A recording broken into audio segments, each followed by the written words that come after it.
What is going on, everyone? Thank you guys for coming back to this week's Week 5 preview, halfway through the season, Week 5 QB rankings. Really appreciate it, guys. Last couple episodes did pretty well.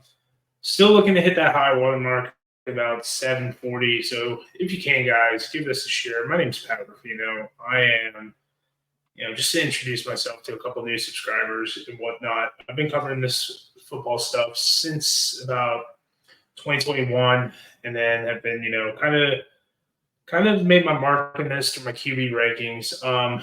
Not too much about myself, but just wanted to give you a little bit of insight on who I am if you're new watching this. So if you are new, please drop a like, subscribe. Really helps me out, helps the channel out, all that goofy stuff. Crazy week of quarterback play, crazy week of football, injuries, retirements, everything going on in the UFL. It has been a exciting time to watch this all get filled out. You're seeing more guys head up north. Kind of that talent pool is kind of shrinking in a weird way. We're seeing a changing of the guard. Taylor Russolino getting released, Channing Stribling getting released in favor of lesser-known players. More injuries. Scooby Wright today announcing his retirement from football unofficially after getting placed on injured reserve. Obviously, Quinn Dormandy getting an opportunity. EJ Perry hurt this week. It's been a lot of tipsy-turvy, wacky stuff going on this spring football season. But I do recommend you check out the Markcast. Him and Andy Murray, Reed Johnson and Andy Murray do a great job breaking that down. I'm here to talk about the present. I'm here to give you my unsolicited opinions about Week 5, about the teams playing and whatnot, why I think who's going to win. I went 2-2 last week. I am 9-7 on the 9-7 on the season. USFL Conference 4 wins, XFL Conference 4 wins. There is one guy I know who went 15-1 so far this year, but he didn't put a lot of his stuff on record, so he's not really toting that. But without further ado, let's get into these quarterback rankings. So we saw 12 quarterbacks this week record statistics. Our honorable mention this week is going to be Adrian Martinez. Came in for a couple plays. Matt Corral had a little tweaked ankle. We're still seeing this tipsy-turvy nonsense going on in Birmingham, but it doesn't really matter because Birmingham continues to win. Adrian Martinez, both those guys are going to continue to rotate themselves in, get full reps. It seems like Skip is doing his best job to kind of give opportunities to both those young guys. You got, another win. Birmingham continues to roll. Doesn't really matter who's at the quarterback position, but obviously Adrian Martinez, he's going to be our honorable mention this week. Going into number 11, Memphis, do better, man. Really having difficult as far as finding a picture of Troy Williams, still using his Pittsburgh Maulers picture because it's the best picture they got. A couple others, from practice, but not really the best thing to crop. Troy Williams going to be number 11 coming on this list. He got some garbage time as well as Memphis lost to St. Louis. It was 4 of 9 for 37 yards, 1 rush, 3 rushing yards. Cookies is on the injury report. I wasn't on media week this week, so I kind of don't have the inside scoop of what's going on. As you know, I've been usually posting Showboats videos and whatnot of that. But Cookies on the injury report. Poor boy's been taking a beating. Troy comes in, takes a beating as well. I think he got sacked 2 or 3 times, once by Carson Wells. St. Louis defense 8 for about 4 sacks and plenty of quarterback hits after that first quarter where they were having a little bit of issues, kind of containing, this West Coast offense. But Troy comes in, does what he does, uses mobility, but in the end, too much. He's going to be our number 11 quarterback into this week. Coming in at number 10, Case Cookus. Poor boy. Guy is getting beat up. He's on the injury report right now. He goes 8 for 12, 55 yards, 1 touchdown, 1 pick, 1 rushing attempt for -1 yards on the kneel down. Man, the boy can still play, man. Case can still play. It just seems like for whatever reason, this team is having an issue gelling. They had a great script, marched on the field. He's got a good connection with Papali.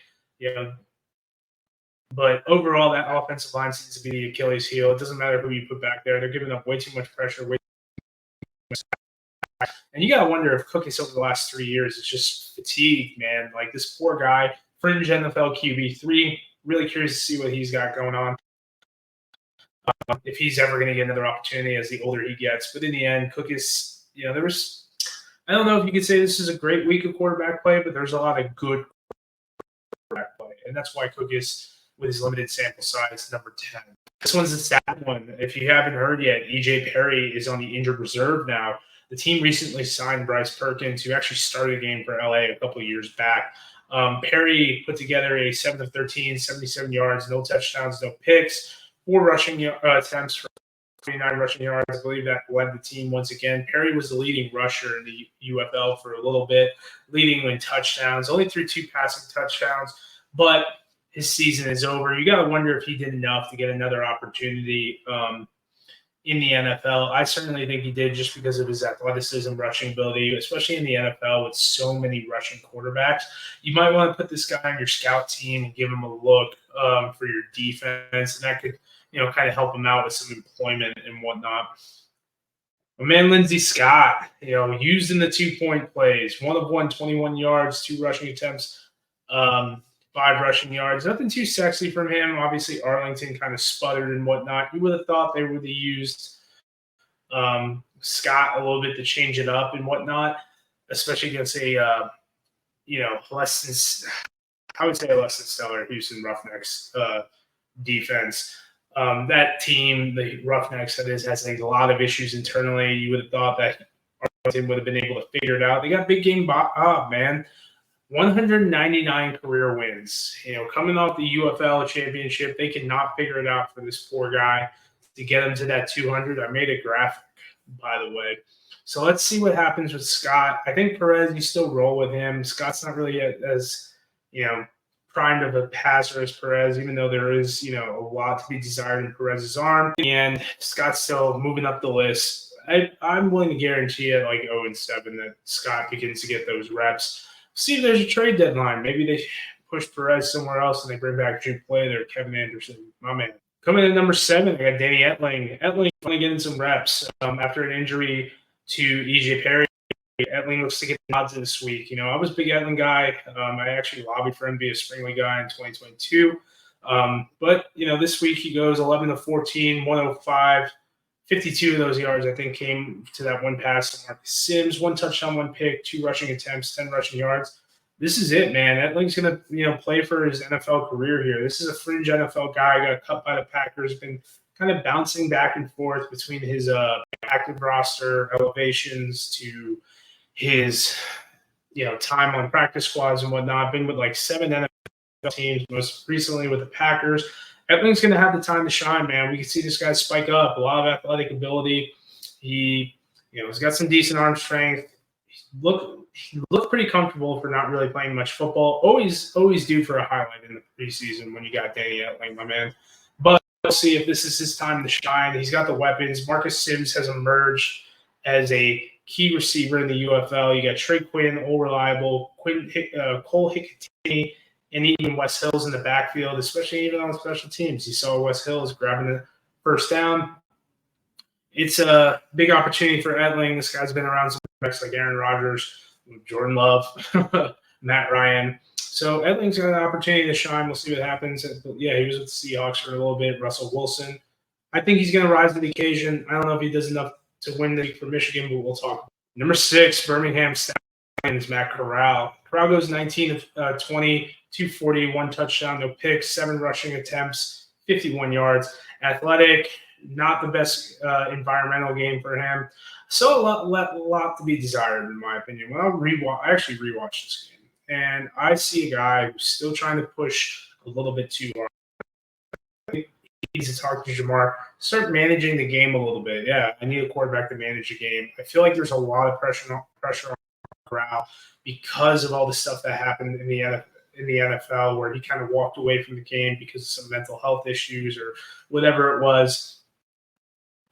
I think that Corral needs to kind of corral himself in and really fine-tune his game a little bit, but he might be having some trouble because of the continuity. 1 week you're the starter, 1 week you're not. 1 week you're playing 50%, 1 week you're not with Adrian Martinez. I don't know if that has to do with it. Birmingham keeps winning. They're going to keep using that formula. The road to the championship runs through Birmingham in the USFL division. If it ain't broke, don't fix it, Cheech. And I think that coming at number 5 for another week. I think we found our mark for him. He's going 15 of 28. Luis Perez, 144 yards, 1 touchdown, 1 pick.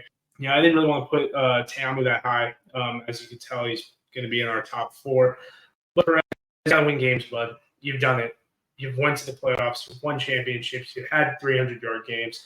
Put it all together. You shouldn't have lost to a Houston Roughnecks team. Perez continues to climb up that passing yards leaderboard, but he lost his top touchdown spot to the man and that man is Jordan Teamu from the DC Defenders. 12 of 22, 160, 2 touchdowns, no interceptions, 4 rushing yards, 24 rushing attempts. I give a little legacy courtesy here. A lot closer game, a couple bad fumbles really from Birmingham that they couldn't take advantage of. Granted, it was like the fingertip of, I think, Ricky Pearson that maybe is the reason why they lost this game. Obviously, there was a fumble in the exchange, but Teamu's got to be a little bit more efficient. Granted, weather was a big deal, but 24 rushing yards with the lack of weapons on this offense, I think, and I hate saying this, Teamu's got to have at least 50 rushing yards for them to win. They play St. Louis this week. This offensive line doesn't look great. It could be a long day for Teamu and Battle. Come in at number 3. Congrats, Reed Sinnett, Houston Roughnecks. 18 of 28, 191, 1 touchdown, no picks, 3 rushing attempts, 9 rushing yards. Managed the game. He managed the game. You got some decent players on that team. They got Justin Hall in working a little bit. Mark Thompson coming back is big. A little too involved in the passing game. Thompson was, but in the end, Sinnett efficiently managed the game. You can tell this guy's got high football IQ. You can tell that CJ does not like him. And what Jared Guantano did this week, we'll see what happens on that front. But Sinnett, he's taking advantage of the opportunity. You see him back in the NFL camp. Maybe he goes back to Miami. I don't know. Joins his buddy Sky Thompson and Mike White, and we'll see what happens. But Sinnett did his job, played within the system. He made a couple nice throws downfield. And there was one where he missed that. It was actually one of the best balls that he threw. It looked like there was a little miscommunication. Starting to, utilize some of these other weapons that aren't. Obviously, with Kirk Merritt gone, they're using other guys who have been in the system and whatnot. Love to see Isaiah Henney a little bit more involved, but that might be wishful. You get an opportunity to take advantage of it. Quinn Dormandy, man, number 2. No one really wowed me, especially with how crisp he was in the first half. That's why I brought him up to number 2. This guy dealt with a lot of adversity and finally gets the shot. Gets San Antonio back in the win column of going 23 of 37, 269, 1 touchdown, 1 pick, 5 rushing attempts, 0 rushing yards. I think Dormandy's going to be okay. Another week in the system. Could challenge AJ for that top spot. But in this week, I definitely see Dormandy being a top 4 quarterback moving forward, especially with 5 weeks in the system for him to really prove himself. Remember, guys, this guy got some NFL interest last year. We'll see what happens moving forward. Number 1, too easy, right? The guy's been staying at the number 2 spot. Eventually, moving pieces around. Chase Garbers gets hurt. Eventually, it becomes his time to shine. 35 of 45, 222 passing yards, 3 touchdowns, 1 pick on some miscommunication. Guy can move now, by the way. 4 rushing attempts for 23 yards. You can't be upset about that. He's done it for the last 13 games now, continuing to be one of the top guys, the veteran presence, leader of the franchise, might be the face of the league at this point. But AJ McCarron, another crisp performance, especially going into DC this week. We're going to need to see something like that again. But it doesn't get much better than AJ. He's having a great season. He's second in passing yards, first in passing touchdown.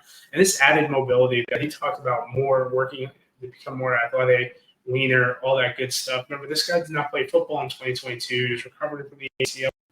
At this point, he's just doing the fan service in St. Louis. He'll be back in an NFL camp once more, and we'll see what happens after that. Pretty excited about this. San Antonio and Arlington. First game on Saturday. I'm going to Arlington. I'm going to be straight up. I have no factual evidence to support this, but this team is due for a win. Obviously 0-5 or 0-4. Bob Stoops, I don't think he's ever been 0-5 probably since Pee Wee football. I think he's going to figure this out. I think that there are too many weapons on this team, too much talent for Arlington. San Antonio, a little wishy-washy,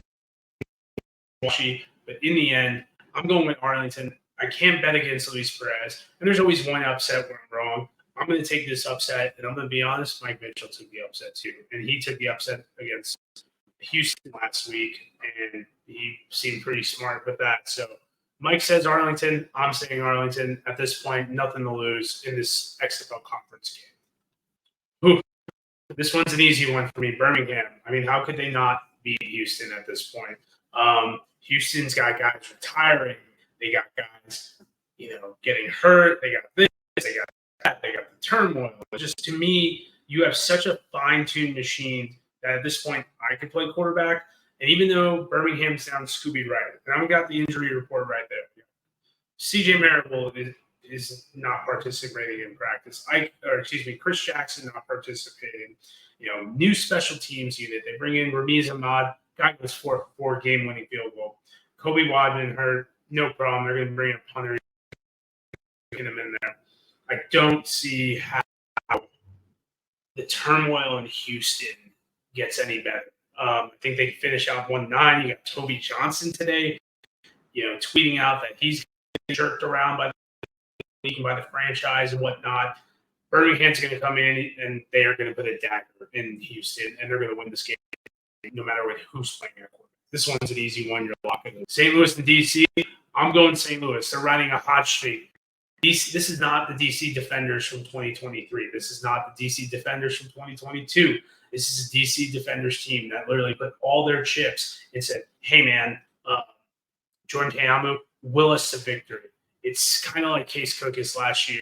We saw how DC comes off a game-losing kick by the Stallions to lose. They're 2-2. St. Louis is riding high at 3-1. Offense is clicking. Ja'Cour Pearson is back. St. Louis loses Joe Wallace, another guy that injured reserve. They got Kevin Atkins now, who's a former Battlehawk. There's a reason why they cut him. Even with some of the nicks and nags that they got in St. Louis on that injury report, I still pick them. This high-flying offense will not be stopped. And, even though another thing is that St. Louis, has Eric Magwood penciled in the start. That guy played pretty well last week. When you have a guy like Juwan Bushwell beating, you're in a pretty good position to win. St. Louis is one great way to start my Sunday, my off day. Final game of the week, I'm going Michigan here.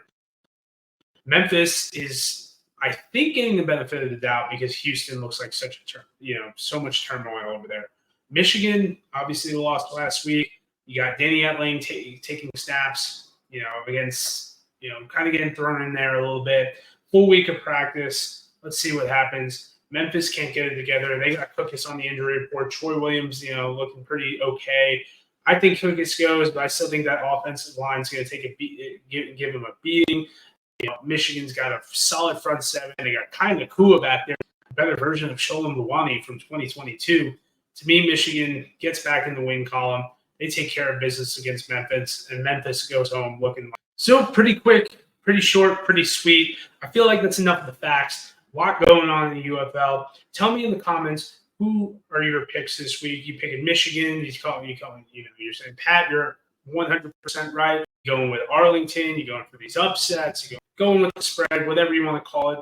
Thank you guys for tuning in. Make sure you guys like and subscribe. I appreciate all you guys as we continue to bump our way up. And,